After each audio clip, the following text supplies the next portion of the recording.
Did you all get a chance to check out our response video for Love is Blind Season 1? We are here to share the golden nuggets of wisdom we sectioned out of a show about marriage and mayhem. Stick around as we, as single life and relationship coaches, respond to a few highlights from the Ultimatum, Marry or Move On. This video is sponsored by Canyon Foot and Ankle. From simple nail care to advanced trauma and reconstructive care, their podiatrists have the training and skills needed to resolve even the most complex cases. Treat your feet to the exceptional care they deserve. Welcome back, folks. If you like this video, please be sure to like, comment, and subscribe. That will help us reach more people who can benefit from uplifting and constructive content. So tell me, Cathy, what are your thoughts on the concept of the ultimatum, marry or move on? You find out in the first episode that there are 6 couples, and one person in each of those couples have given the other person an ultimatum. They want to get married, the other person isn't ready, and they are at an impasse. So that's why they come on the show. And they are told that they are going to break up, date each other for a week, and then choose who they want to partner up with that they didn't come with initially for a 3-week trial marriage, living together.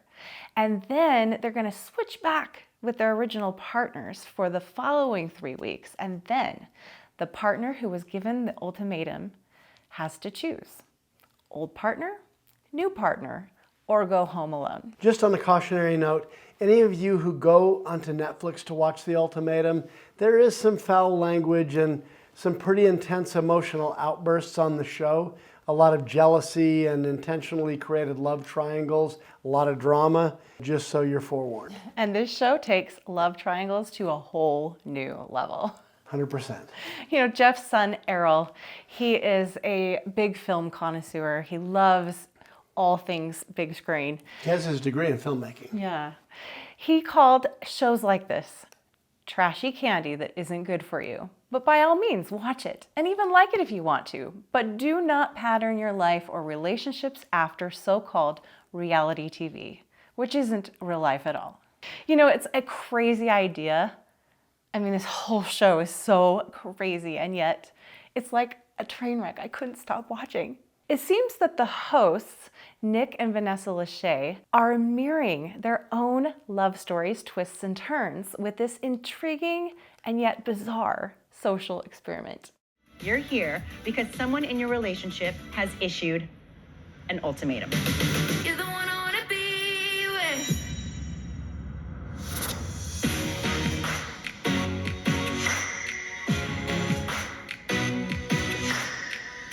I'm Nick Lachey. I am Vanessa Lachey.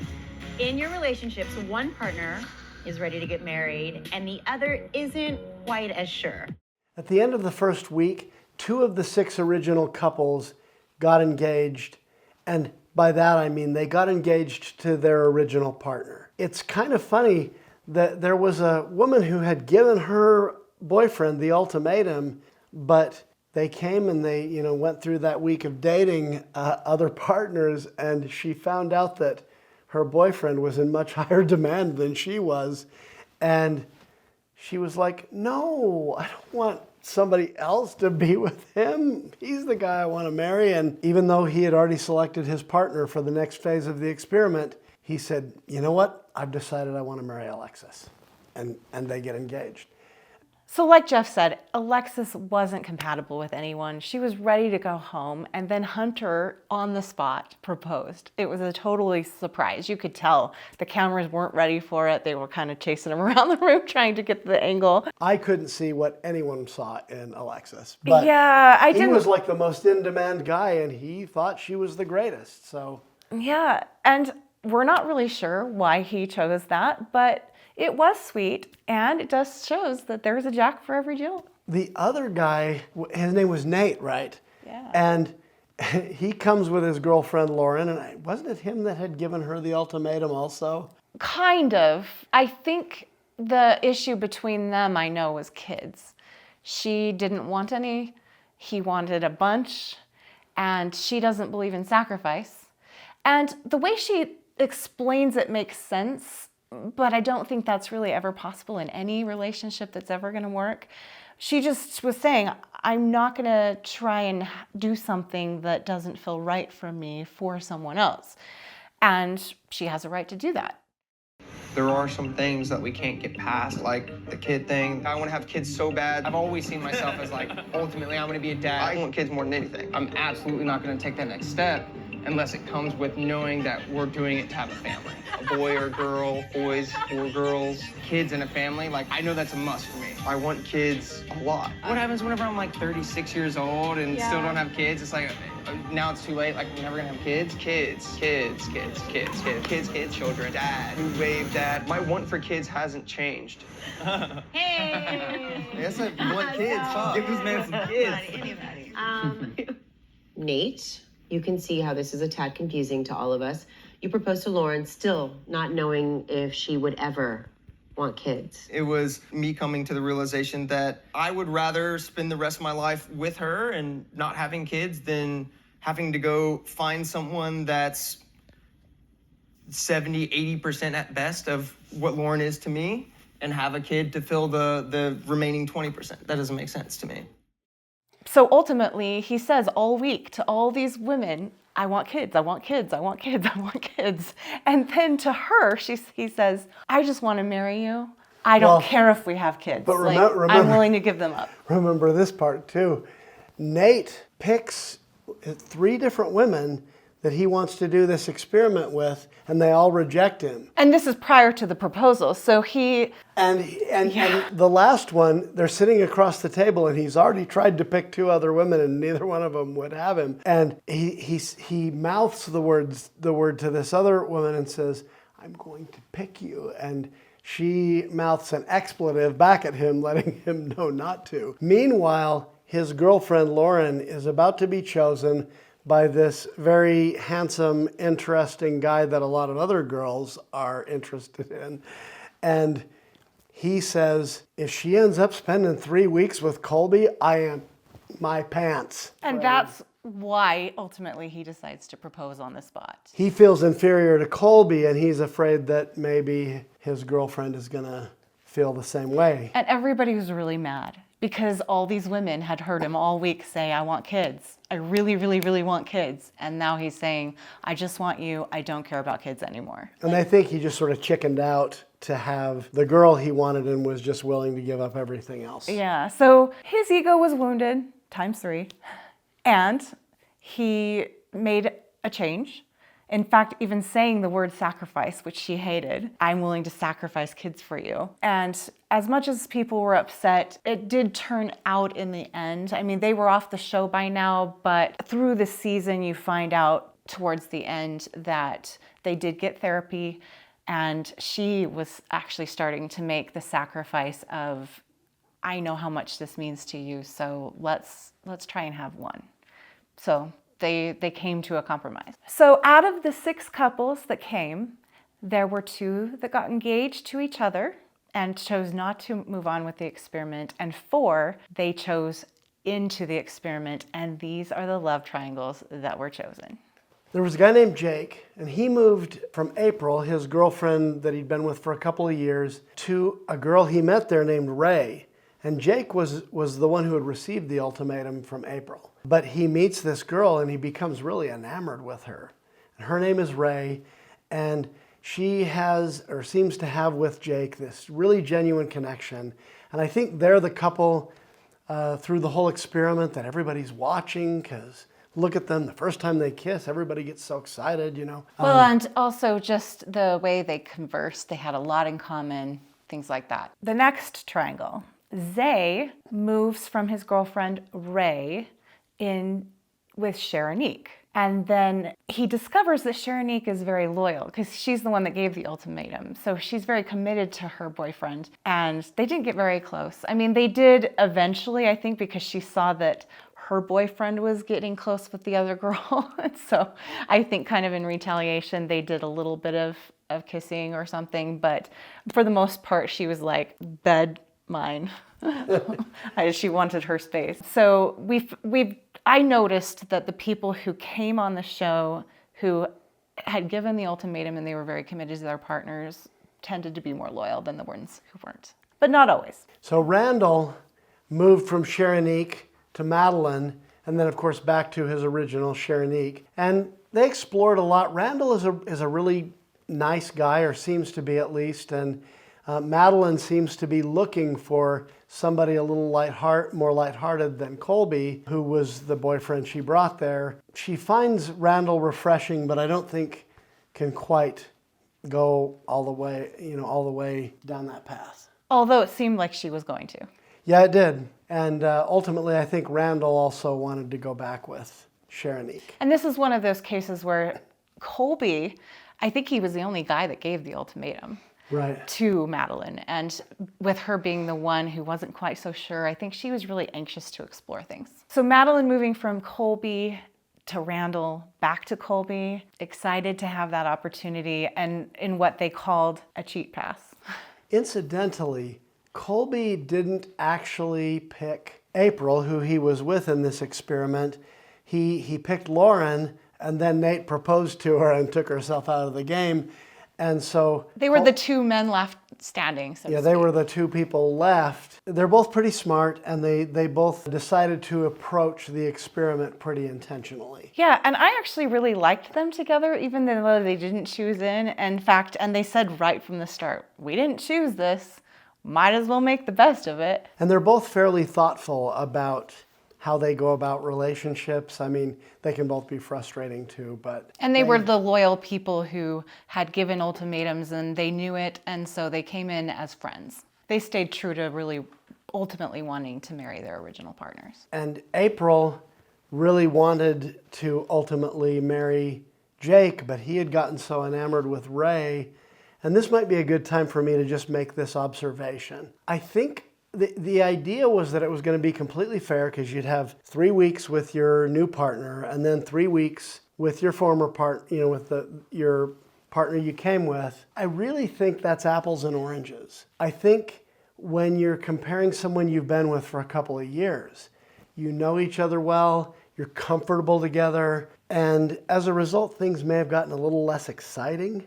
There's less mystery, less novelty, but there's more comfort, there's more security, there's more safety. So I think at face value, you think 3 weeks with one, 3 weeks with the other, make a choice. But I think some people are going to be more drawn to the uniqueness, the novelty, the mystery, the excitement. Especially if they're not ready to get married in general. Yeah, the excitement of something new versus the comfort of something established. So I don't know that it's a completely fair experiment. I mean, I think some of them tried to do the best they could to sort of work with the feelings that they were having. I think it's the point of the experiment, though, is to see where people really are at given other options. During the most intense moments of choosing after that first crazy week of breaking up and dating, Nick and Vanessa give these words of counsel to the group.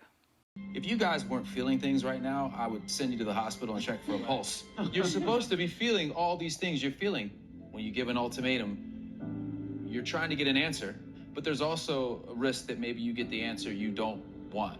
And the hardest part is to what you're saying is to put the jealousy aside, but also to have faith. If the person that you were with, who is now your ex, is living with someone and they come out of that, they're like, we found love, then thank God you did that now and not after you were married with 2 kids. Or vice versa, like, babe, but you're the one for me. Then that's what you came here for. Mm-hmm. You gave an ultimatum to Zay, and at the end of the day, if you guys are really meant to be, you got to put your faith in this. Sometime during the first season, someone asked the question, which resonated with my thoughts. Does distance make the heart grow fonder or more distant? That's just a question I'm going to leave with the audience. That's something to think about. Now, this next part relates to what you were saying about Jake and the novelty he had with Ray. Right, I mean, they had an instant connection, but was the connection based on a certain way of conversing that made their connection seem stronger than it really was? Or was this something that was going to last? One of my favorite maxims that I made up and that I say is that character and commitment are more important than compatibility, because your compatibility goes up and down. People have different moods, different emotions, but your character is a constant. And so being able to choose and commit will predict the success of your marriage more than how much you both like the same stuff. Jake's mom agreed with you, Jeff. Do you remember when he had moved from April to Ray and they went to visit his mom, and then his mom expressed this? Find out y'all are kind of in honeymoon stage as far as you're getting reprieve from your ex, you're getting reprieve from yours, and you're finding things, and that's great. But any relationship in the long run is going to be challenging, no matter what.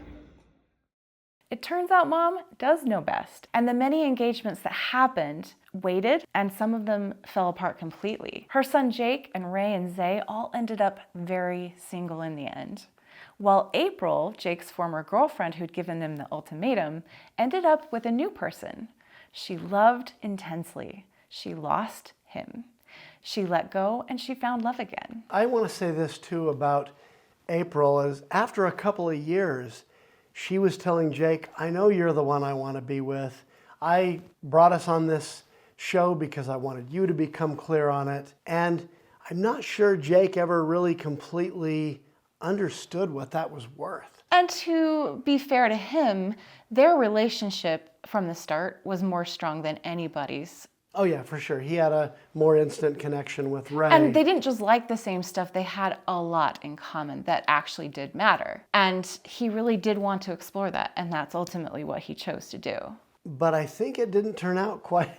I thought about this in terms of a fairy tale. You know, if you were going to write a fairy tale about it, what would the happily ever after look like? Well, they actually had a reunion show. Was it a year later or something like that? Jake is sitting next to Ray, and he's looking completely miserable. He's dressed like some sort of a circus clown or something, and his hair is strange, and he's got this very miserable look on his face, like he's just totally depressed. They didn't end up taking the vacation or even exploring what they thought they would. It turns out that Ray has decided she likes girls, and so that didn't end up working out, and he's lost April in the meantime, the one who really actually loved him and would have married him. He's just sort of stuck in this place where nothing worked out. Which is sad, and I do wonder if he regrets it. He didn't say on the show, but he might have regretted it, and his mom did foresee and foreshadow that. You think about people who have affairs because there's something new and exciting. And they're feeling a little empty about something or the other.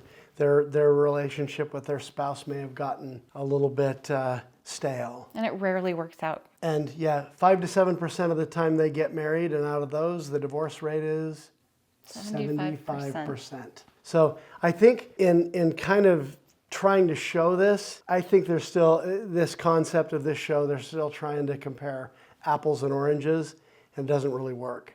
I mean, Ray was the shiny object, but she didn't turn out to be what he thought she was. The person who actually loved him, he let her go to try on this new thing, and it wasn't happily ever after the way I think he kind of But I think hoped it's it would cool be. that because she was so invested, she was able to reinvest in someone else. And I always liked April from the beginning. She was cool. And she was insightful. Probably the one who got hurt the most. For sure. Fear of commitment can cause the loss of a great relationship. If you've got somebody that truly loves you and has proven themselves to be loyal over the long haul, don't undervalue that thinking the grass is greener on the other side of the fence. One original couple ended up married and no new couples stayed together. That is something interesting to note here. The grass isn't always greener, like you've said. Madeline and Colby not only got engaged as original partners, but they also got married on the last episode. With no guests at the wedding.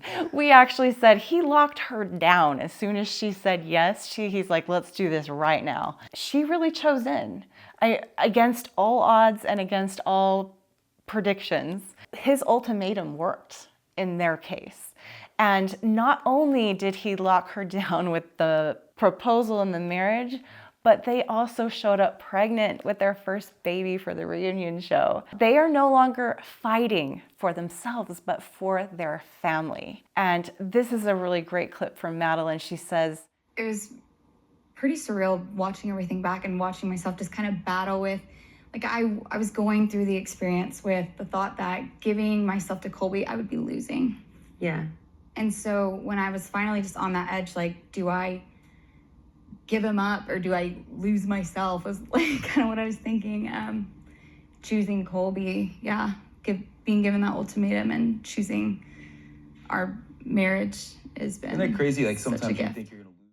For our viewers who've never watched The Ultimatum, Marry or Move On, what was your favorite take from this video? And for our viewers who have watched it, share your thoughts about this Netflix series or about season 1 specifically in the comments. And if you like these videos, like and subscribe to make sure you get all of our great content. And remember, until next time, that any time is a great time for more love in your life.